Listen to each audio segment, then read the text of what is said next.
وعلى آله وصحبه ومن والاه. يا أيها الذين آمنوا اتقوا الله حق تقاته ولا تموتن إلا وأنتم مسلمون. يا أيها الذين آمنوا اتقوا الله وقولوا قولا سديدا يصلح لكم أعمالكم ويغفر لكم ذنوبكم ومن يطع الله ورسوله فقد فاز فوزا عظيما. ثم أما بعد.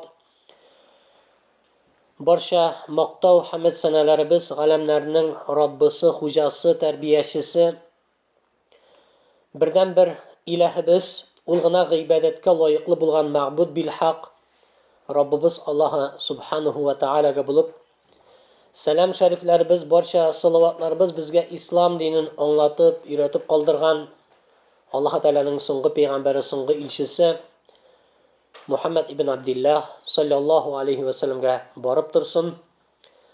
Assalomu alaykum va rahmatullohi va barakatuh. Hurmatli din qardoshlar, Alloh taolaning rahmati bilan mana qobat shu masjidga kelirga nasib bo'ldi.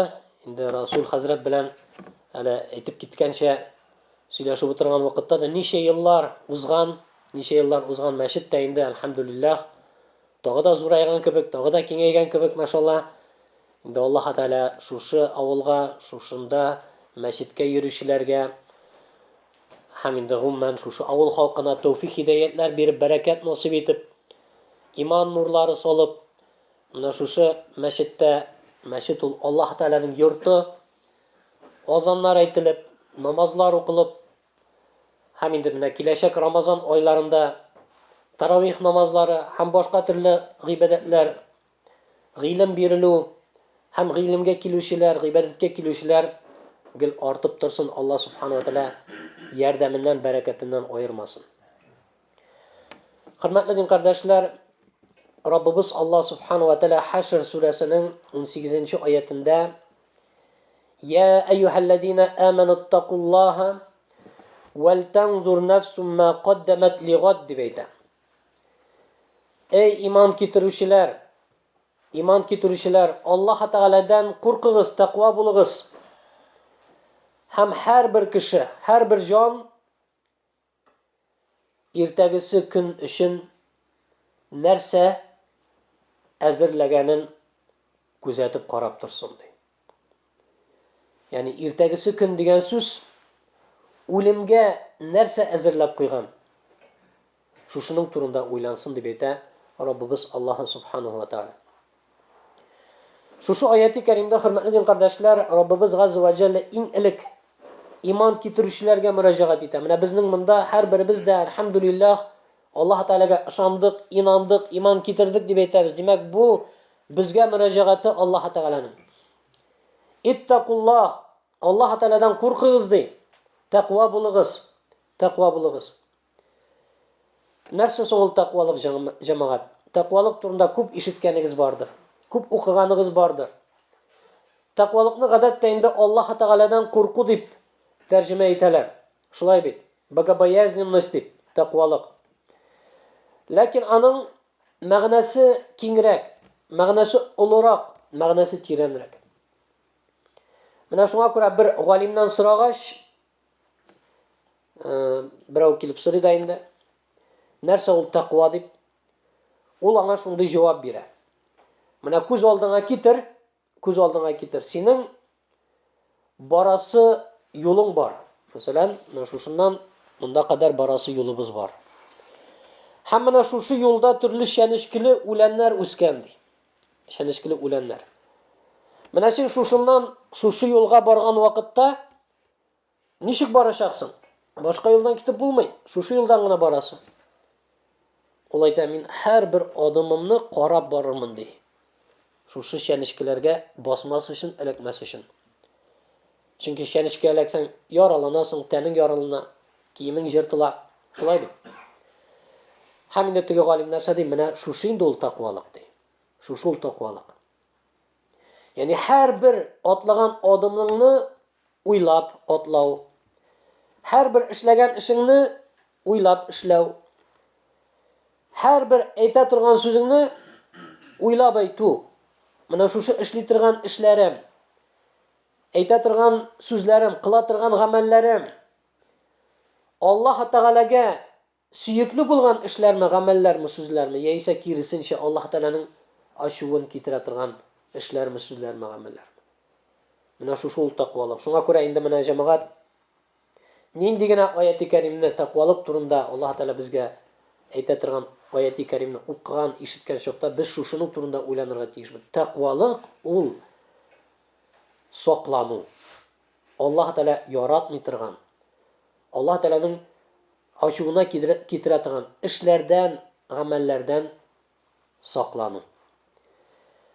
Һәм вәл таңзур нафсум ма каддамат лигат, һәрбер кеше, һәрберебез дә иртәгесе көн өчен нәрсә әзерләгән. Шуңа карасын, шуның турында уйлансын. Менә җәмәгать, уйлап, фикерләп кенә карыйк. Әгәр дә Аллаһ Тәгалә җаныбызны бүген яисә иртәгә алса, нинди гамәлләр белән аның каршысына басачакбыз? Нәрсәләр эшләдек? Нинди гамәлләр кылдык? Һәрбер кеше ул үз-үзенә хисап кыла ала, үз-үзенә бәя бирә ала. Шуңа күрә һәрберебезгә шушындый сорау. Нәрсә белән без Аллаһ Тәгаләне каршы алабыз? Нинди гамәлләребез бар? Безнең менә тотып күрсәтерлек берәр шундый яхшы изге гамәлләребез бармы? Аллаһ Тәгалә каршына басарлык. Шуңа күрә һәрбер кеше дә уйланырга, фикерләргә тиеш. Чөнки үлем ул бездән сорап тормый. Үлем килә һәрбер кешегә. Картмы ул, яшьме ул, боймы ул, фақирмы ул, нинди бер дәрәҗәле кешеме, юкмы, ир-атмы, хатын-кызмы, кем генә булмасын, үлем киләчәк. Һәм үлем килгәч, ул сиңа әйтми, 5 минут көтеп тор, җаныңны алам дип. Юк. Ул Аллаһ Тәгаләнең әмере килүгә җаныңны тартып ала. Тәүбә итәргә өлгердеңме, өлгермәдеңме? Бурычларыңны түләп бетердеңме, бетермәдеңме? Дөньяви эшләреңне эшләп бетердеңме, бетермәдеңме? Ахират эшләре турында кайгырттыңмы, кайгыртмадыңмы? Үпкәләткән кешеңнән гафу үтендеңме, үтенмәдеңме? Үлем килде икән, ул синең җаныңны тартып ала һәм һәрбер эшләгән эше өчен җавап бирәсе була җәмәгать. Менә шуңа күрә һәрбер кеше дә ул әзерләнергә тиеш беренчедән һәм иртәгесе көн өчен кайгыртырга. Кыямәт көне, үлеме өчен, үлемнән соң башлана торган мәңгелек тормыш өчен ул кайгыртырга тиешле җәмәгать. Һәм инде Аллаһ Тәгалә безне шулай иттереп бар кылган җәмәгать. Зәгыйф итеп, ягъни ва хуликал инсану даифа ди. Кеше зәгыйф итеп бар ителде.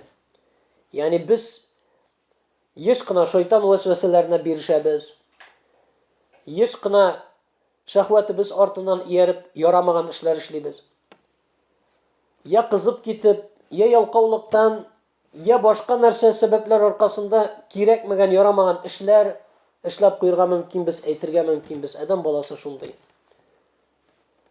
Ләкин Аллаһ Субханаһу ва Тәгалә һәрберебезгә дә мөмкинчелекләр бирә. Һәрберебезгә дә төзәлергә фурсат бирә Раббыбыз Аллаһ Субханаһу ва Тәгалә. Ни өчен? Чөнки ул безне шушы дөньяга бер максат белән бар иткән. Ва ма халактул җинна вал инса илля лиябудун. Мин җиннәрне һәм кешеләрне бар тик миңа гына гыйбадат кылсыннар өчен бар иттем дип Аллаһ Тәгалә әйтә. Ягъни безнең шушы дөньяга килүебезнең төп максатыбыз, төп максат ул Аллаһ Тәгаләгә гыйбадат кылу. Аллаһ Тәгаләне бердән-бер илаһ икәнлеген танып, аңа буйсынып яшәү. Ла илаһа иллаллаһ Мухаммад Расулуллаһ кәлимәсен әйтеп, менә шушы кәлимәгә тугры булып, шушы кәлимә, ла илаһа иллаллаһ кәлимәсе таләп итә торган гамәлләрне башкарып,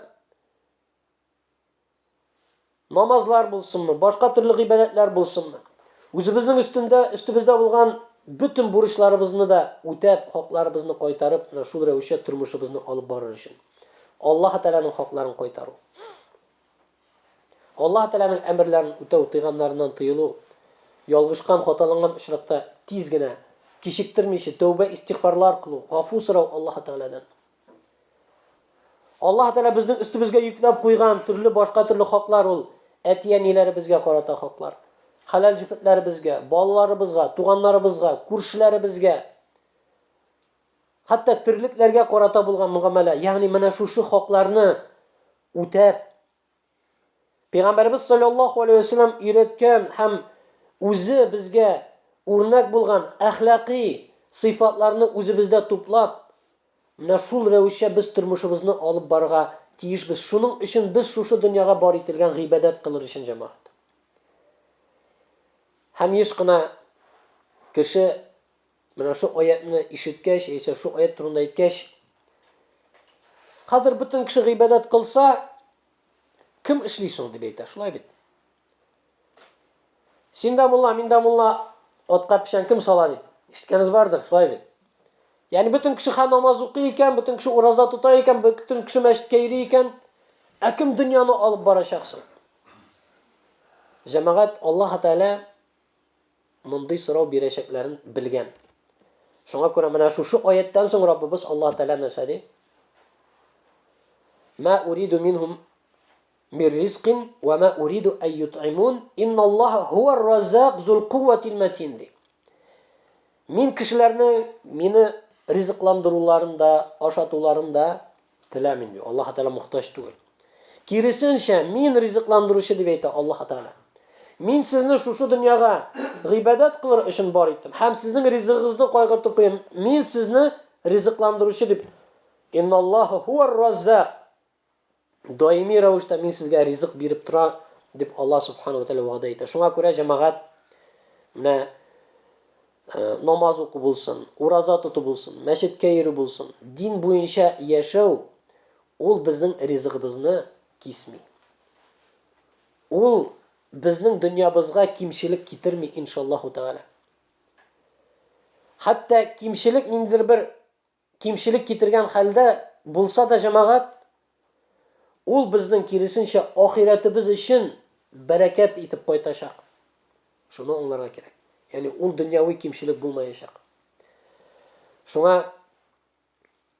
jamoat mana biz shu dunyoga g'ibodat qilish uchun bor etilgan ekan.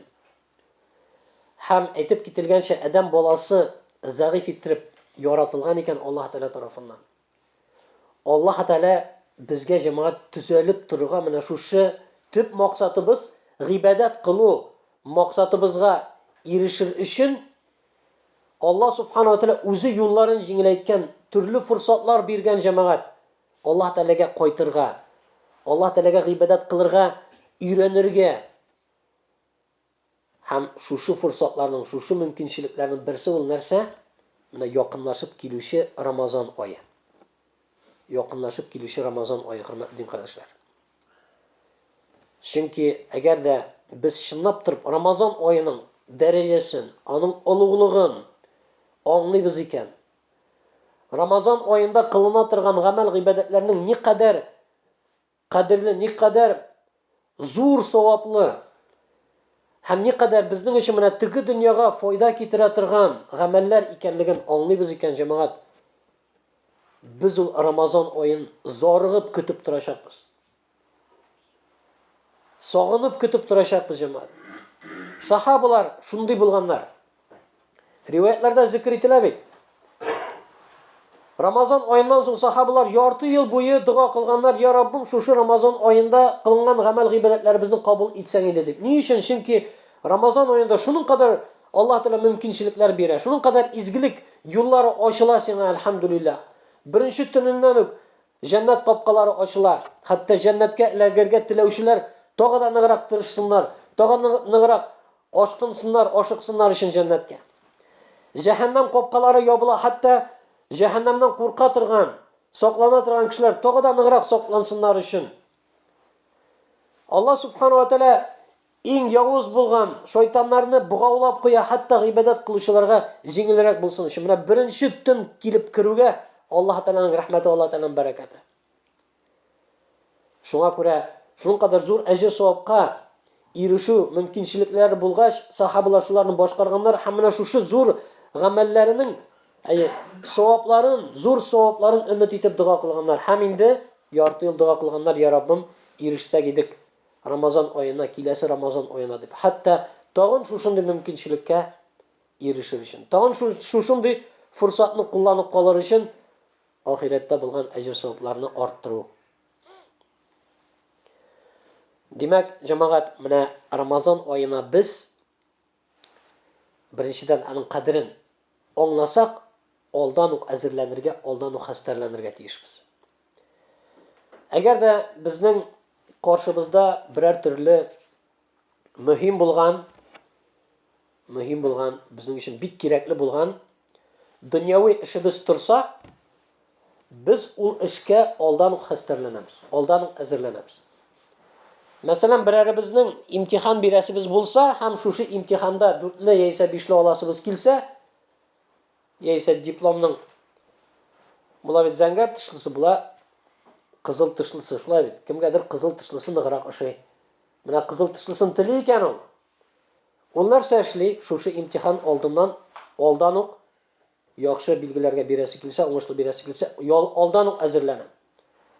Yodlay, o'qiy, o'yrana, tunlarini yo'qlamay, narsanidir yoza, narsanidir so'ray, internetdan qaragan mumkin, sho'ltiratib bilishirga mumkin. Ya'ni tirmasha ham endi shu tirishuv sababli, shu tirishuv orqasida inshaalloh Alloh taolada yordamini berib, o'ngishligina imtihonlarni topshiradi. Agarda birarimiz biror ish boshlab yuborar ekan, shu ishi o'ngishli chiqsin uchun u da oldin hazırlanadi, oldin xastarlana shunga. Kerakli kishilar bilan сөйләшә, kerakli narsalarni qarab, o'rganib qo'ya, muhim narsalarni borlab qo'ya. Ham shulay ishlagan vaqtda uning mana planlashtirilgan ishlari inshaalloh ishimga oshacak. Agarda safarga jinabız ekan, safarga da hazırlanamiz, shulay bit. Biletlarni qarab qo'yamiz. Qaysi ishsizroq, qaysi qiymatroq bo'lar ekan. Otellarni bronir etib qo'yamiz. Yiroq safar ekan. Mashinada borsak, mashinamizni qarab qo'yamiz, ratlaymiz, moylarni almashtiramiz. Xadovkasini qaraymiz, boshqa kerakli ishlarni ishlab qo'yamiz. Safarga kerak yaroqlarni olib, hazırlab qo'yamiz jamoat. Bu dunyoviy ishlar. Bular da bit kerak. Bularning da ishlarga biz tiyishmiz jamoat. Dunyoni da sen chetga bariga tiyish tugul, chunki sen shu dunyoda yashaysan, qo'ya ketasan. Demak, dunyoda yashaysan ekan, sen dunyongni da qo'yg'irtirga tiyish. Wala tansa nasibaka min ad-dunya deb Alloh taolo Qur'oni Karimda aytadi. Dunyongda bo'lgan ulushingni unutma deydi. Dunyongni da qo'yg'irt. Dunyongni da qo'yg'irt. Olib bor dunyongni. Bigrakda agarda sen irod ham sening ustingda ningda bo'lsa javoblik bor ekan. Demak, semyan oilang bor ekan, halal jifating bor ekan, bolalaring bor ekan, ular uchun sen qo'yg'irtirga tiyishsin, kasb qilirga, rizq olib qo'ytirga, kerak yaroqlarni borlarga. Atiyaning masalan avurliqda yashaykan, yoki biror tug'anning yo avurliqda yashaykan, ularni qo'yg'irtirga, ya'ni dunyongni baribir sen qo'yg'irtirga tiyishsin, ham sen uni qo'yg'irtasan.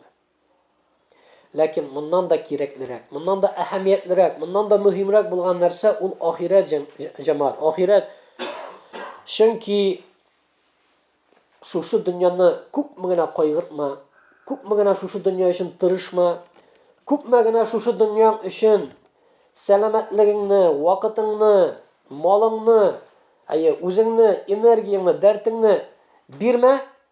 Bu dunyo baribir narsa qolashaq. Bu dunyoni baribir tigi dunyoga olib keta olmaysan. Baribir o'lim soati kelib jeta, qabrga seni o'rnashtirishaqlar, ham sen shu dunyodagi butun aybiringni shu dunyoda qoldirasan. Solgan yurtlaringni, olgan mashinalaringni, halal jifatingni, bolalaringni, tug'anlaringni, butunisi qoladi. Tigi dunyoga bora sening amallaringni. Xayrli izgi amallar ekan, demak, shu tigi dunyoga borasan. Xayrli izgi amallar bilan yovuzliklar, nosharliklar ekan, demak, tigi dunyoga borasan shu yovuzliklaring, shu nosharliklaring bilan. Shunga ko'ra jamoat, mana biz oxiratimizni qo'yg'irtirga tiyishmiz. Oxiratimiz turunda burchilirga tiyishmiz. Nindi amallar bilan boramiz. Narsalar ishlanilgan bizning. Narsalarni ala ishlarga kerak. Ham endi mana g'ibodatga uyranir uchun eng yaxshi, eng qulay vaqt ul Ramazon oyi. Ham endi agarda biz Mana dunyoviy muhim ishlarimizga oldin hazırlangan kibik Ramazon oyina da oldin xastarlanib, azirlanib qo'yamiz ekan. Bizga Ramazon oyida ko'p ishlar yengilroq berilashak. Birinchidan, ikkinchidan endi biz Ramazon oyida shunlab turib azirlanib kirishak, biz ham yaxshi izgi amallarni komilroq ravishda, durustroq ettirib boshqarib chiqa olashamiz. Kimdir aytar, nishik azirlanirgasin Ramazon oyina? Kilada kita. Angan azirlanib turasizmi? Bizdan so'ramaydi, u kila shulay. Yo'q jamoat. Azirlanirga kerak. Hamma payg'ambarimiz sollallohu alayhi vasallam o'zi bizga azirlanining bir turini o'rgatib qoldirgan.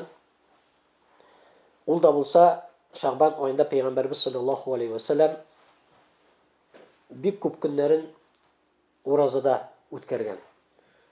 Aisha radhiyallohu anhadan keltirilgan bir hadisda payg'ambarimiz sollallohu alayhi vasallam haqida o'ylaydi.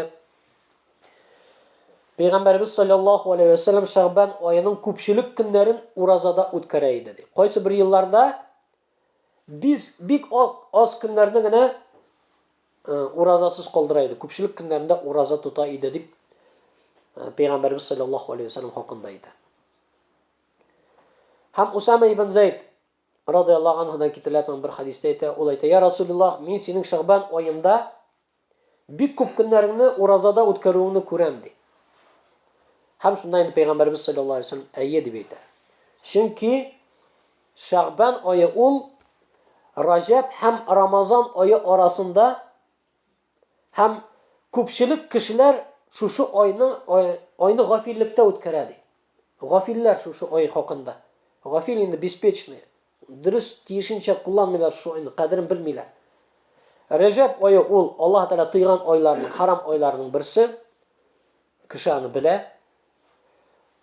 Ramazon oyi ulug' bo'lgan, ro'za oyi, Qur'on oyi. Shuning orasida Sha'ban nechikdir o'tada keta sezilmishigina, ig'tibor etilmishigina. Mana shunga ko'ra payg'ambarimiz sollallohu alayhi vasallam ko'p kishi Sha'ban oyida g'afil deydi shu oydan. Ham mana shu Sha'ban oyida amallar Alloh subhanahu va taolaga ko'tariladi. Ham men o'zimning amallarimni ro'zada kelish ko'tariluvini tilim deb aytdi payg'ambarimiz sollallohu alayhi vasallam. Ham mana bugun endi Sha'ban oyining 9-kuni, hozir mana 10-tuni. Olimlar endi kengash etalar Sha'ban oyining 1-yortisida, ya'ni 1-15 kunin ro'zada o'tkariga bu farz tugul, bu sunnat tutasin ekan, alhamdulillah tutmish ekan, gunoh yo'q. Kim endi g'adat bo'yicha dushanba, panshanbada ro'za tutadigan bo'lsa, u endi oxirga qadar Sha'ban oyida ro'za tutsa bek yaxshi. Ya'ni 1-15 kun, ondan so'ng dushanba, panshanba kunlarida ro'za tutuv. Ham endi ro'za tutuvning hikmati jamoat birinchidan endi ro'za bitul zo'r ajr savobli amal shulay bit. Ham kishi shu ro'za tutuv sababli Alloh taolaga yaqinaya, Alloh taolo inshaalloh uning gunohlarini yorliqi, gunohlarini g'afu eta. Baribir o'zi ro'za tutgan kishi ko'pgina gunohlarga jiddiroq qori, ularni qoldirishga tirisha. Mana ro'zada bo'lmaganda u yengilroq qaragan mumkin qaysi bir narsalarga. Endi ro'zada u masalalarga yengil qaramay. Shunga ko'ra, demak, u endi Ramazon oyida ozmi ko'pmi ro'za tutar ekan, ruhiy yoqdan shistarini poklanib, azirlanib kira. Bu birinchidan, demak, gunohlar yorliqina, ajr savoblarga erisha inshaalloh. Ikkinchidan endi fizik yoqdan da ro'zaga azirlanib kira, ya'ni endi iyalasha boshlaydi uning organizm ro'za ibodatini. Chunki olda bir oy bo'yina ro'za tutuv ibodati.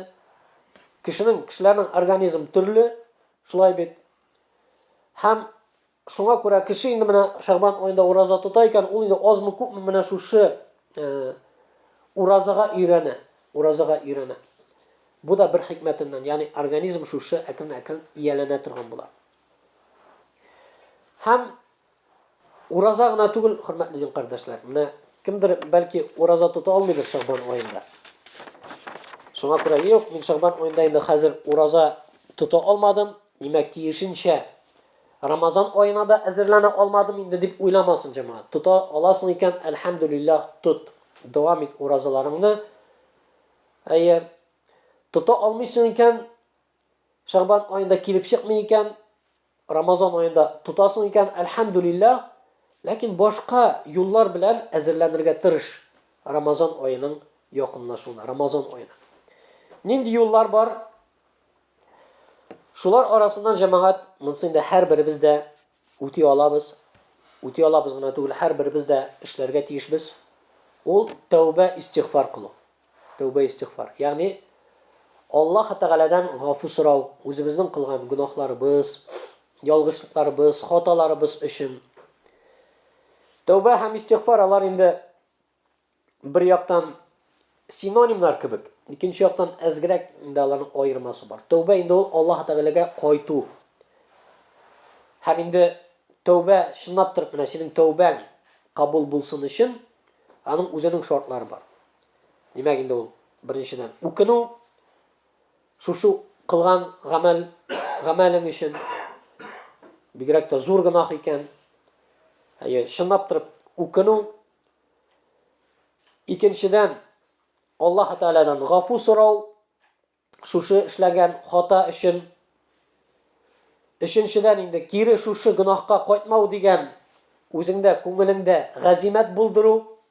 Yo'q, bitar shu gunohga qaytmayishaqman deb. Hatto qobatdan qaytsang da sening ko'nglingda bo'lirga tegish tugul, tegish shuni qaytmayishaqman degan. Qobatdan qaytsang da shu gunohga baribir shu g'azimat niyen sen kuchaytirga tegishsin. Ya'ni degi shaytonning bir niye sen baribir shu gunohni ishlayacaksan. Tavba qiluvdan ma'no yo'q deb. Chunki tavbaning bir sharti sen u gunohga qaytmayman degan o'zingda g'azimat bildiruv, tilak bildiruv. Yo'q, sen u tilakni bildirga tirishirga ko'nglingda solib tur. Ko'ngilda bo'lsin, yo'q shu gunohga qaytmayman, yo'q shu gunohga qaytmayman. Ertamasın inshaalloh oxirga qadar sen ul nidan gunohdan qutulashasan inshaalloh taolo. Lakin gil tavba etirish kerak. Hamda agarda sening shu gunohing kim bilandir bayli ekan, u kishi bilan hisob qil. Ya'ni kimnidir o'pkalatgansinmi, ranjitgansinmi, haqsizga molini olgansingmi, yeysa sen anga narsadir tiyish bermishi turasingmi, mana shuning ishinilar bo'lsa, ular bilan hisoblashib, hisob qil. Ya'ni tavba istig'for. Payg'ambarimiz sollallohu alayhi vasallam kunini 100 topqir istig'for qiladigan bo'lgan. U bir gunohda qilmagan sollallohu alayhi vasallam. Biz ko'pmi yaramagan ishlar ishlaymiz, ko'pmi gunoh qilamiz. Bularni siltimizda yarar Alloh taolo g'afur etadi. Yarar Alloh taolo g'afur etadi. Sababina kirish, istig'for qil, tavba et. Gunohing uchun Alloh subhanahu va taoladan yorliq qonunni so'ra. Inshaalloh tavba etsang, g'afur so'rasang, Alloh taolo g'afur etadi. U shu vaqtda g'afur etuvchi inshaalloh taolo. Shunga jamoat mana Ramazon oyida shista qalb bilan tavba etilgan holda kelib kirasin ekan, nishik sana ko'ngilingga da rahat bo'ladi. Nishik g'ibatlarda yengilroq berilashak jamoat. Chunki gunohli bandalarga g'ibatlar og'ir beriladi. Imom Shafi'iy aytgan edi g'ilm turunda. G'ilm turunda narsa degan? Innal ilma nurun, g'ilm Alloh taoladan nur. Ham Alloh taolaning mana shu nuri la yu'tali lil asi. Gunohli bandaga berilmaydi. Qaysi bir olimlar biror fatvo berir oldindan tavba istig'for qiladigan bo'lganlar, namoz o'qitirgan bo'lganlar, onlarga fatvo beradigan bo'lganlar. Hatto Alloh taolo tavfiq bersin uchun. Shunga ko'ra mana g'ibatlar qilirga Ramazon oyida Robbimiz Alloh subhanahu va taolo tavfiq bersin uchun jamoat. G'ibatlarimiz yengilroq bo'lsin uchun, ixlosliroq bo'lsin uchun, komilroq bo'lsin uchun tavba istig'forni qilib turgan kerak. Kun sayin tavba istig'for qilirga. Kishilar bilan munosabatlarimizni yaxshitirga, o'pkalashgan bo'lsa g'afur etilirga. Oilamizda, semyamizda problemalar bo'lsa, ularni hal etib qo'yirga. Ramazon oyida qoldirgan kerak turli problemalarni, u mashaqqatlarni, u o'pkalashuvlarni. Birarimizga burishimiz bo'lsa, so'roq endi uzgan bo'lsa, masalan, so'roq uzmagan bo'lsa, hali sening haqing bor, so'roq yetgan shaqadar so'zirga. Endi so'roq uzgan bo'lsa, endi Ramazonga qadar shu burchlarni to'lab bitirgan. Hatto endi mana Alloh taolo qarshısında da poklanib kirasin, gunohlardan tavba istig'for qilgan holda ham kishilar bilan da sen munosabatingni yaxshirtib, hisob qilib ular bilan g'afu tinishib, motorgina ayttirib shunday holda urozaga kirasin. Nindi yaxshi bo'lacak shular. Шулай ук җәмәгать, әгәр дә безнең узган Рамазан аенда нинди булса, тутылмаган көннәребез булса, Рамазан аенда калдырылган көннәребез булса, аларны инде без кылып бетергә, каза кылып бетергә тиешбез. Ул инде ел әйләнәсендә кылынып бетә. Әгәр дә инде сузылган булса, билгеле бер сәбәпләр аркасында, димәк инде әле безнең 20 көнгә якын бар. Иншаллах, инде быел менә 28 февральдә беренче таравих, ялгышмасам 1 мартта инде Рамазан аеның 1 көне, шуңа әле безнең 20 көнләп бар, шулай бит. Менә шуңа без инде калган көннәребез булса, аларны каза кылып куярга тиешбез. Шулай инде менә кемнең балалары бар, ураза тута торган, ураза яшендәге, кемдер 12 яшьтә бәлагатькә ирешә, шулай бит кемдер 13 яшьтә бәлагатькә ирешә. Малайлар, кызлар бар икән, һәм инде уразалары калган булса, аларга да әйтергә кирәк җәмәгать.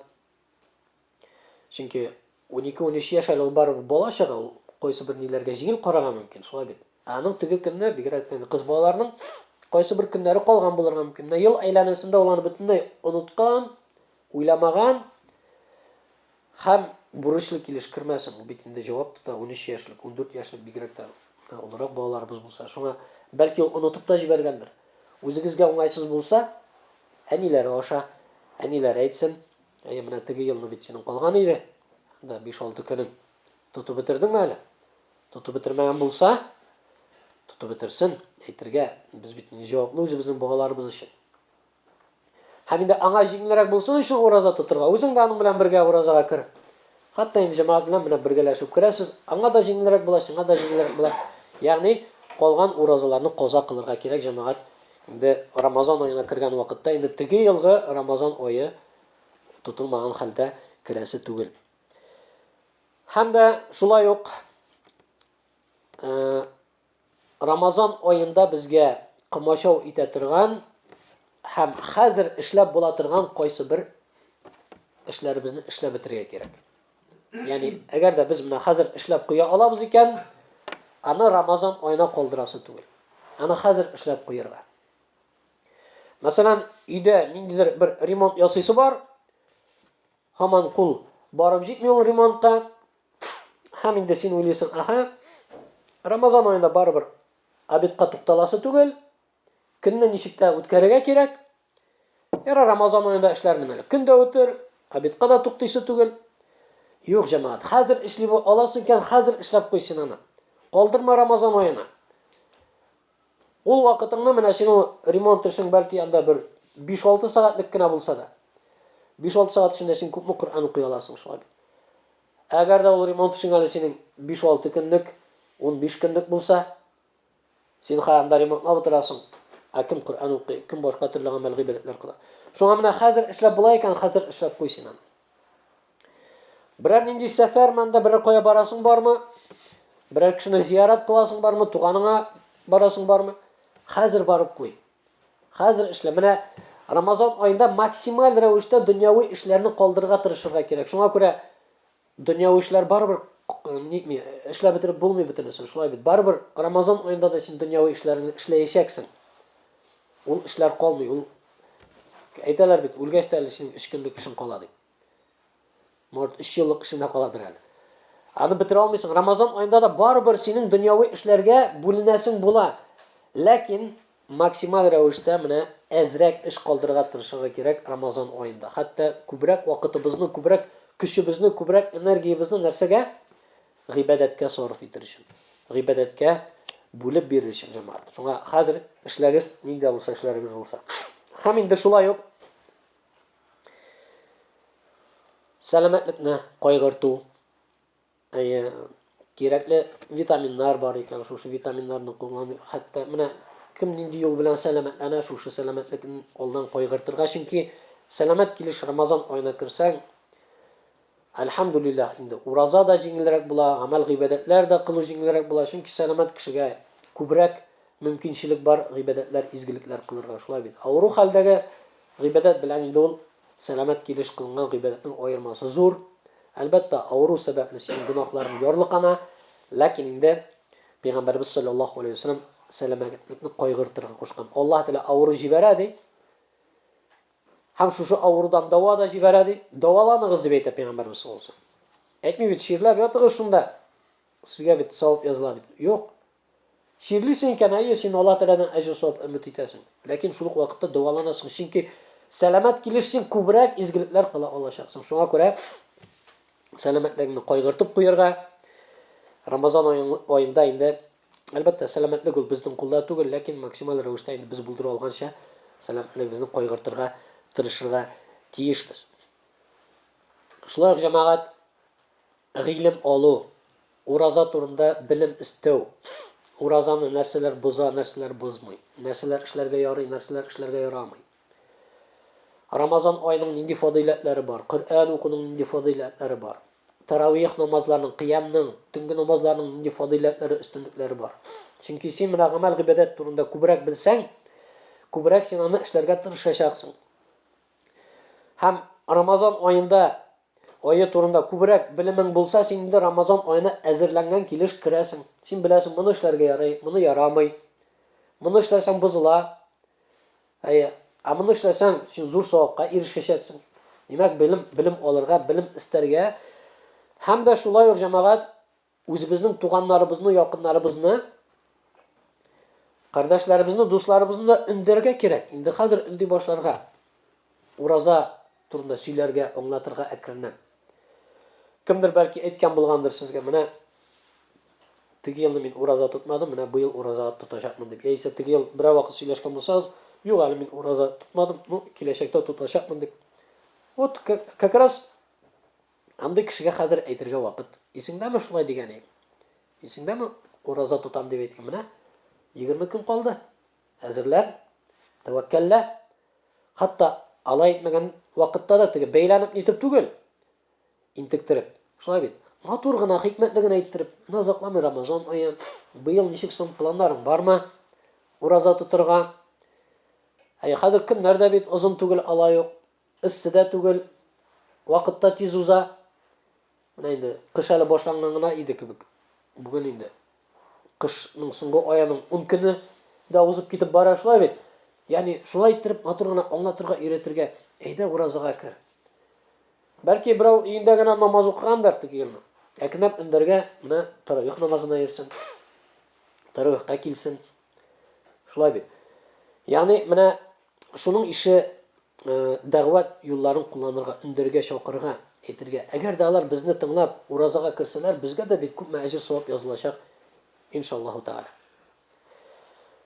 Һәм дә шулай ук Рамазан аенда biz bilamiz, ул ураза ае, ул Коръән ае, ул төнге намазлар, Кыям ае. Димәк, менә кеше яхшы эшләргә гадәтләнсә, аңа яхшы эшләрне, изгелекләрне кылу җиңелрәк була. Начар эшләрне эшләргә гадәтләнсә, аңа начар эшләрне эшләү җиңелрәк була. Шуңа күрә, әгәр дә без алдан ук хәстәрләнеп, хәзердән ук күбрәк Коръән укыйбыз икән, күбрәк төнге намазлар укыйбыз икән, күбрәк уразалар тотабыз икән, димәк, Рамазан аенда безгә шушы эшләрне эшләү җиңелрәк булачак иншаллаһу таала. Шуңа хәзердән ук инде кем әле Коръән укый белми икән, өйрәнсен. Кем начар укый икән, хәзер күбрәк укысын. Хәтта Рамазан аенда тагы да күбрәк укыр өчен. Кем тәҗвид кагыйдәләрен белеп бетерми икән, кабатласын тәҗвид кагыйдәләрен. Әле вакытыбыз бар, азмы күпме? Шуңа менә бу әйберләрдә дә без әзерләнергә, хәстәрләнергә тиешбез җәмәгать. Һәм инде шулай ук әгәр дә безнең гадәтебез бар икән, Рамазан ае тәмамлангач, гаетләрдә, гает бәйрәмнәрендә туганнарыбызга, хәләл җифетебезгә булсынмы, балаларыбызга бүләкләр бирү, күчтәнәчләр алу, кайсы берләрен инде бозылмый торганнарын хәзер үк алып куйсаң яхшы, Рамазан ае җиткәнче үк. Ни өчен? Чөнки менә гадәттә ничек була? Рамазан аеның соңгы 10 көне, шулай бит иң бәрәкәтле, иң кирәкле булган көннәр, бигрәк тә инде төннәре, Кадер төне. Һәм менә шул соңгы көннәрне гыйбадәттә үткәрәсе урынга күбебез нәрсә эшли? Фитр садакасы ташый башлыйбыз. Кибетләрдә күпме вакыт үткәреп, ул бит бозыла торган әйбер түгел, син хәзер үк алып куя аласың, аннары инде соңгы көннәр килеп җиткәч өләшәсең. Мәсәлән, кемдер балаларына уенчыклар алам дип, кибетләрдә вакытын үткәрә башлый, шулай бит. Хәзер үк алып куйсаң, берәр җиргә яшерәсең дә, инде синең бер проблемаң бетә. Кемдер башка төрле ниләрен нитәйне, димәк, шуңа вакытын сарыф итә башлый. Шуңа күрә әйтеп кителгәнчә, менә алдан ук бу хәзер эшләп була торган әйберләрне хәзер эшләргә. Алып куй күчтән эшләреңне, бозылмый торганнарын. Алып куй шу ифтар өчен, фитр садакасы өчен булган әйберләрне. Ягъни сиңа җиңелрәк булачак иншаллах. Һәм инде вакытың да күбрәк гыйбадәткә сарыф ителәчәк. Гыйбадәткә сарыф ителәчәк. Һәм дә шулай ук һәрбер кеше үзенә максат итеп куйсын, бу Рамазан ае башка елдагы Рамазан айларына караганда минем, димәк, сыйфатлырак үтәчәк, камилрәк үтәчәк иншаллах, һәм инде мин бөтен көчемне шуңа сарыф итәчәкмен. Без бит белмибез. Беренчедән Рамазан аена әле ирешәбезме, юкмы? Ләкин инде безнең ниятебез булачак иншаллах. Ниятебезгә карата бәлки Аллаһ Тәгалә аҗр савабын бирер. Хәтта барып ирешмәсәк тә. Икенчедән, барып ирешсәк тә, бәлки ул безнең соңгы Рамазаныбыз булыр. Ансы да белмибез. Шуңа күрә максималь рәвештә без аны камилрәк, дөресрәк, тулырак иттереп үткәрергә тырышырга тиешбез. Димәк, әгәр дә син узган елгы Рамазан аенда бер тапкыр Коръәнне хатым чыккан булсаң, быел үзеңә максат итеп куй, 2 тапкырмы, 3 тапкырмы хатым кылырга. Әгәр дә син, мәсәлән, узган елны анда 20 таравихны, 20 көннең таравихны йөргән булсаң, бу айда максат итеп куй, бөтен таравихка да киләчәкмен дип. Әгәр дә син, мәсәлән, узган елны ифтар үткәрмәгән булсаң, быел үзеңә максат итеп куй, иншалла быел ифтар үткәрәчәкмен. Әгәр дә теге мөмкинчелегең юк икән ифтар үткәрергә, һич югы кушыла аласың. Һич югы кушыла аласың. Анда бер 10 кеше җыелдыгыз да, бер көн ифтар үткәрәсез, әлхәмдүлиллаһ. Алай да була бит. Теге үзеңә авырлык китермичә дә. Әгәр дә мөмкинчелегең бар икән, Аллаһ Тәгалә ризык биргән икән, һәмдә үткәр. Ягъни, әгәр дә бөтенләй Коръән укый белмисез икән, мәсәлән, һәм хәзер өйрәнергә дә бәлки өлгермәссез. Димәк, нәрсә эшләргә? Коръәнне тыңлый башларга. Һәм инде Рамазан аенда тулысынча Коръәнне тыңлап чыгачакмын дигән максат белән һич юк таравихка килеп анда.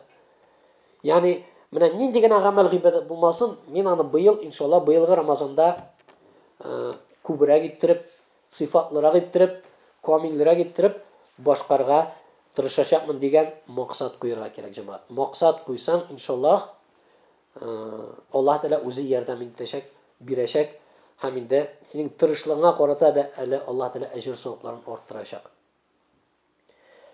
Һәм дә инде шулай ук тагын бер нәрсә, ул Рамазан аеның якынлашуына, килүенә сөенү, шатлану, җәмәгать. Без сөенергә тиешбез. Һәм менә шушы сөенешебезне гаиләбез дә, балаларыбыз да, оныкларыбыз да күрергә тиеш. Сөенсеннәр алар да сезнең белән бергә. Үзегез дә сөенегез. Әгәр дә менә күз алдыгызга китерегез, без бигрәк тә балаларыбыз янында, уф, тагын Рамазан ае килә инде, тагын ай буе ураза тотасың, уф, ничек тотып бетермен шушы 30 көнне. Әле бит анда таравихка да йөрисез, күпме басып торырга кирәк. Әле бит мәчеттә дә хатым кылалар. Булмый менә янда кыска гына сүрәләр белән таравихларны укып дип. Менә шушындый сүзләр белән балаларыбыз, оныкларыбыз каршында сөйләшәбез икән, аларның күңелендә нәрсә була? Туктале, бу бит Рамазанны бигрәк авыр ай икән бит. Монда тегене эшләргә кирәк, моны эшләргә кирәк. Ягъни аларның синең үзеңдә дә күңелеңдә бернинди сөенеш, шатлык юк. Нидер авыр йөк иттереп үзеңә кабул итәсең Рамазан ай. Һәм үзеңнең шушы негативны Балаларыңа, оныкларыңа да күчерәсең автоматически. Юк, киресенчә, әлхәмдүлиллаһ, сөенеп, әлхәмдүлиллаһ, ниһаять Рамазан ае килеп җитә. Әлхәмдүлиллаһ, рәхәтләнеп уразалар тотачакбыз иншаллаһ. Аллаһ Тәгалә бит менә үзе ярдәм итеп тора, үзе булышып тора. Көннәр сизелмичә үтеп китә, машалла дип. Күпме әҗр савап бирелә, күпме аның дөньябыз өчен дә, ахиратыбыз өчен дә күпме файдасы бар ураза тотуның дип, машалла дип. Таравих намазлар никадәр күңелле, мәчеттә күпме кардәшләр киләләр, басасың, Коръән тыңлыйсың, Аллаһ Тәгаләгә якынаясың, шундый рәхәт, шундый матур мизгелләр, машалла дип. Әлхәмдүлиллаһ, мәчетләребез бар, якты, җылы, намаз укырга, гыйбадәт кылырга бөтен мөмкинчелекләр бар. Машалла, мәчетләрдәме булсынмы, өйләрдәме, ифтарлар. Менә ифтарларга бергә йөрибез, таравихларга бергә йөрибез, бергә сәхәрләр ашарбыз, ифтар кылыбыз, ураза тотырбыз дип. Менә шушындый Коръән укырбыз, Коръән тыңларбыз дип. Шушындый сөенеч белән сөйлибез икән, балаларыбыз моны тыңлап, машалла, нинди күңелле, нинди изге икән шушы Рамазан ае дип. Алар да сөенешеп, алар да инде шушы атмосфераны күңелләрендә булдырачаклар иншаллаһу тәгалә. Шуңа күрә җәмәгать, без Рамазан аеның килүен үзебезгә ниндидер бер авыр йөк иттереп кабул итәргә тиеш түгел. Ул рәхмәт ае. Ул безнең өчен иншаллаһ бәлки менә җәһәннәмнән котылу аедыр. Без аны белмибез шулай бит. Шуңа күрә сөенергә, шатланырга, көтеп торырга, әзер булырга, әзерләнергә, дуалар кылырга Аллаһ Тәгаләдән. Я Раббым, ярдәмеңне бир. Матур гына, сәламәт килеш, мәшәкатьләрсез Рамазан айларына ирешергә насыйп ит дип. Шушы Рамазан айларында инде күбрәк изгелекләр кылырга, тагы да сиңа якынаерга мөмкинчелекләр бир, фурсатыңны насыйп ит дип Аллаһ Тәгаләдән сорарга, дуалар кылырга тиешбез җәмәгать. Бит күпме менә кардәшебез теге елны бергәләшеп уразалар тоттык, шулай бит. Бергәләшеп таравих намазларына йөрдек. Бергәләшеп мәчетләргә йөрдек, сәхәрләрдә. Ләкин бүгенге көндә алар араларыбызда юк. Алар китеп бардылар. Алар өчен теге Рамазан соңгы Рамазан булып чыкты. Безнең әлбәттә дә күпме кардәш китеп барды. Бик карт түгелләр дә китеп бардылар. Олы яшьтәгеләр дә китеп барды, яшьрәкләр дә китеп барды. Шулай ук күпме кардәшкә ниндидер бер сынаулар килде, авырлыклар, мәшәкатьләр килде җәмәгать. Шушы сынаулар, шушы мәшәкатьләр сәбәпле алар инде теге елгы кебек Рамазан айларын үткәрә алмаячаклар. Кемгәдер чирләп китте, авырып китте, хәзер дәваланырга кирәк. Айлар буена дәваланырга кирәк. Кемнеңдер эшендәме, анда тормышындамы ниндидер бер проблемалар килеп чыкты. Хәзер менә Рамазан ае аңлаша, ул менә шушы проблемаларны, шушы мәшәкатьләрне хәл итәргә мәҗбүр булачак. Шуңа күрә менә быел сиңа Аллаһ Тәгалә фурсат бирә икән, сәламәтлек бирә икән, тормыш бирә икән. Андый теге вакыт мәшәкатьләр алар инде гел булып тора. Ләкин нәкъ менә гыйбадәттән читләштерә торган мәшәкатьләрең юк икән. Димәк, син инде җиңнәреңне сызганып, хадистә дә китерелә. Бигрәк тә соңгы көннәрендә Пәйгамбәр саллаллаһу алейһи җиңнәрен сызганып, турыдан-туры сызганып дигән мәгънә түгел, әлбәттә, бөтен көчеңне биреп, бөтен менә шу теләгең белән бергә, ихлас күңелдән шушы гыйбадәтләргә тотынырга. Әгәр дә җәмәгать Рамазан аенда да без үзебезнең төп максатыбыз шушы дөньяда яшәгән, төп максатыбыз ул гыйбадәт кылу максатына. Рамазан аенда да без ирешә алмыйбыз икән. Рамазан аенда да шушы төп максатыбызга сүлпән, салкын карыйбыз икән. Рамазан аенда да без шушы төп максатыбызга игътибар күрсәтмибез икән. Башка айларда ничек соң без шушы төп максатыбызга ирешә алабыз? Шайтаннар азат ителгәч бугауларыннан. Һәм инде менә шушы Рамазан ае тәмамлангач, әгәр дә син шушы Рамазан аенда шундый гафиллектә үткәрсәң, башка айларны инде әлбәттә син гафиллектә үткәрәчәксең. Менә ул синең өчен, шуңа инде галимнәр дә әйтә бит. Ул мәдрәсә дип әйтә. Рамазан ае ул үзенә күрә бер мәдрәсә кебек. Төзәлү мәдрәсәсе, гыйбадәткә өйрәнү мәдрәсәсе.